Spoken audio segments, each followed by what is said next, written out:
Hello friends मु नीरू की रोषे समस्त को पुणी थे स्वागत। फ्रेंड्स आज आसतु आम सातपुरुषर पूर्व परंपरा लक्ष्मी भोग दशपुर मंडा तैयारी करवा जहाँकि लक्ष्मी अति प्रिय मंडा से आम सप्तपुरुष मैंने यही मंडा को करी नियमित आसतु आज देखा से रेसिपी। तो से फ्रेंड्स मुझे मुग चना आउ हरड़र डाली 3 कप नहीं जाइए। मुग डाली को टिके भाजी कर रखीदे।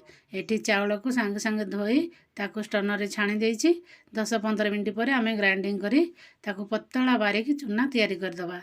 एबे फ्रेंड्स जो डाली गुड़िक नहीं 3 कप ताको भल भाव में सफा कर धोई दे 2-3 थर टिके लुण जस्ट गोटे मिंची दे ये आम 10-15 मिनट पर्यंत सिझेदेवा। तो ये बेसी पानी देवेनि फ्रेंड्स, गोटे कप 1.5 कप पानी देवे जमीती कि भल भाव में सिझब, किंतु पूरा सिझिकी जमी छेपरा न हुए। जस्ट एमती सुखिला सुखिला थी ताको बाहर करी तापर ठंडा करी आम ग्राइंडिंग कर नवा। देखिए फ्रेंड्स एमती ठंडा करी ग्राइंडिंग करेंगे। गरम गरम ग्राइंडिंग कले ताहा बांफरे फिंगी जापे। एवं फ्रेंड्स आम नवा ये राशि नहीं ताको भल भाव में धोई मुझे क्लीन करके सुखे रखी थी। एवं गोटे कप नहीं राशि को आम भल भाव में ये टिके नाकू भाजी नवा जमी जस्ट फुटु फुटु हो बेसी कड़ा करी भाजबेनी। एवं फ्रेंड्स से कढ़ई रे मुझे दे 2 गिना पानी तापर 2 गिना आम चूनार पिठा जंतणी करवा से मुझे 2 गिना नहीं पानी। जदि आपंकर पुराना चाउल होइथिबो हेले आधा गिना आउ दरकार हेबो। तो फ्रेंड्स 2.5 गिना पानी रे 2 गिना चूना दरकार हेबो। एबे स्वाद अनुसार टिके अल्प लुण देली आउ चीनी जस्ट आमर पिठा को टिके बढ़ावा पाई तो स्वादटा 2 चामच 3 चामच चीनी दे देइछि। एटे फ्रेंड्स देइछि गोटे चामच घी गोटे तेजपत्र 2टा अलैच जमती आमर खलीटा भल भाव में स्मेल हम आउ भल टेस्ट हम।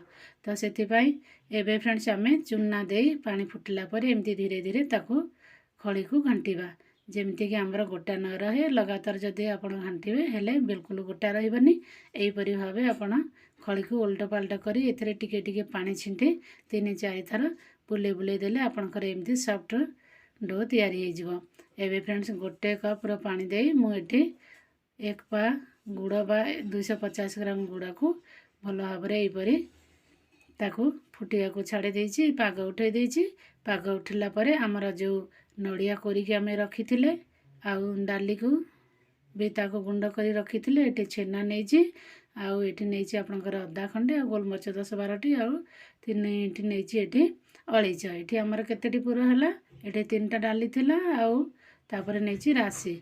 एई अनुसार आम 10 पूरा मंडा तैयारी करबा। आहुरी आग को प्रोसेस फ्रेंड्स देखि नियंतु। एबे फ्रेंड्स देखिए आमर गुड़ सांगरे प्रथमे नड़िया को भल भाव में पागिदेवा कहीं नड़िया टिके से झील को लेट हे से सी अधा सीझा हो गला आपड़ ये देदेवे राशि दे तापर ये देदेवे आमर जो डाली भाजिकी रखी थे ये डाली को पकईदबा। डाली पकई एपट सेपट कर भाजी नवा।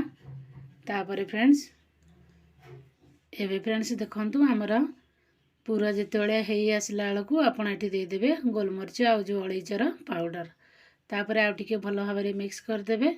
जदि आपको टिके सुखा लगुव बेसी कहीं आमर सुखिला वाला जो डालीर आमे बनई पाउडर तो से फ्रेंड्स आउ टिके आप पानी 2 मुठा छिंटी पारती जमती आमर पूरा पुरुटी भल भाव में सॉफ्ट रहिबो ना पेच पेच हम ना पूरा सुखिला हम।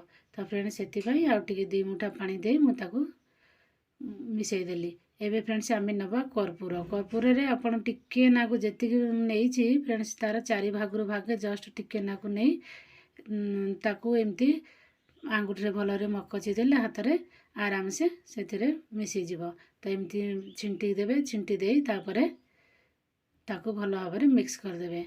तो फ्रेंड्स एमती जदि करेंगे आप पूरा मंदिर परी पूरा आपणकर जो भोग प्रसाद पूरा बढ़िया स्मेल आसो। लक्ष्मीकर अति प्रिय ये मंडा पिठा फ्रेंड्स आपण मैंने जरूर ट्राए करंतु।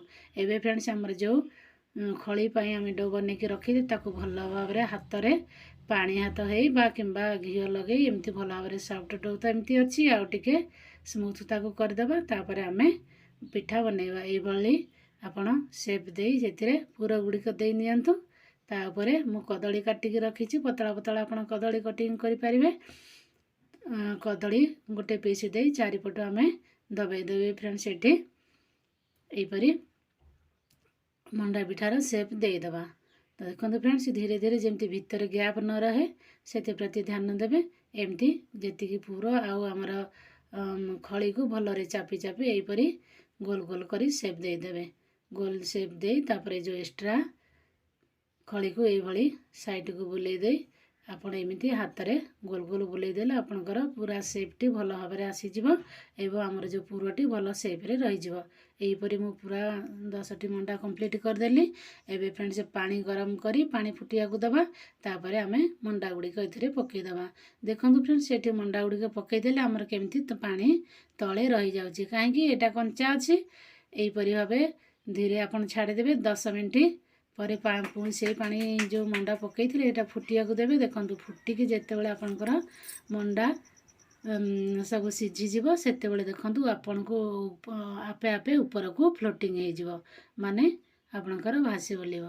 भासी बोलले जो देखिए एबे जगह आमर सर्ट पड़ुची जितेबाला मंडाटी सीझीज ऑटोमेटिक मंडा गुड़िक भासी नब आ तार सेप गुड़िक देखूँ भीतर को आमर एबे सेट हो गला। यहीपरी भाव आपड़ जिते ऊपर को पूरा भाषव से पूरा जानीपारे जे आमर मंडा गुड़िक हो गला। तो फ्रेंड्स जदि आप चाहते एमती चटुरे धीरे से एपट सेपट कर टिके नाकू लेउटे पारती। एमती फ्रेंड्स आपड़ जिते एमती भाषा को लगे मंडा गुड़िक ताको आम गोटी गोटी कर एमती चटु साहाय्य बाहर को बाहर करदे। यहीपरी आमर मंडा पिठा तैयारी गला। एमती फ्रेंड्स आपन बनइबे एटा आमर सात पुरुष पूर्वपुरुष माने एहीपरी मंडा तैयारी करथिले आ लक्ष्मी के प्रसन्न करथिले। लक्ष्मीकर अति प्रिय ए मंडा पिठा फ्रेंड्स आपण माने जरूर ट्रायल करिवे। आ एमती भी ए सीजन रे ठंडा सीजन रे भी एमती घरे करके आपण जदि खाइबा को भी करिवे आपण को 3-4 दिन निहाती रहिबो। आपण इजीली घरे बनै खाइ परिबे आ टेस्टी भी आ हेल्दी भी।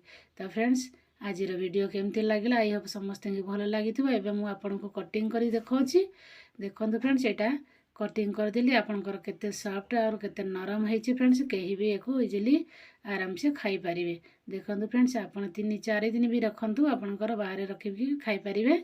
रही फ्रेंड्स पुणी देखा गोटे नुआ वीडियो से